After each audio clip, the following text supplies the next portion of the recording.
Tra picú a hain, teps a scrúdú tomána.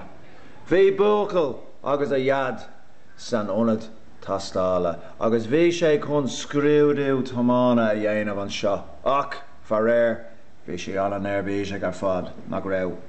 Mór sa iad leis, agus is Anis, bhí liste ceistena ag an scrúd athir, agus chuir sé cúpla ceist an múcail.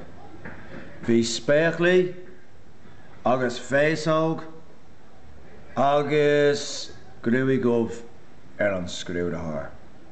So léim siad isteach sa char agus hí siad síos. Bhí si go jazz compártach. Tá siad Chris Slandála, mecha tú é, tá si go jazz an sin. Agus cad a dúirt an scrúd athir leis? Well, ag lingan is san scrúd. Thosaigh an buacail ag tománt. Go méil se. Déach an buacail amach an inóg. Chonigh sé a chairde an gusán, agus bhainigh sé dóibh. Bhí áthas an domhan ach ní raibh an scrúd athir óthas de fécar. Bhí ferdig an domhan Níach an buacail an car eile ribbe, agus bhil sé an car. Bang! Bhí iontas agus uaidh fás gach duine. Bhí gan dóit, agus an tománaí bucht ní raibh visiige cad a tharla.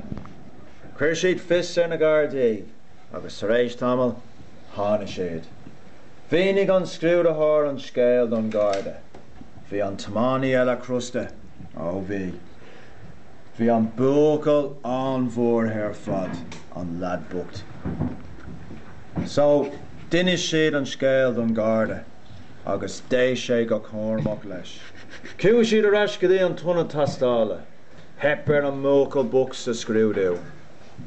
Bhí sé bránach. Bhí an scrúdú a dhéanamh arís. Bhí clachta tastáilmhaid. Bhí níos mó ara tastáilmhaid freisin. Bhí an lad bucht. Fécar brán an domhan agus an scrúd athir ag coinne. Well, mar a d an seanúcail, ní bhíonn saoig an lucht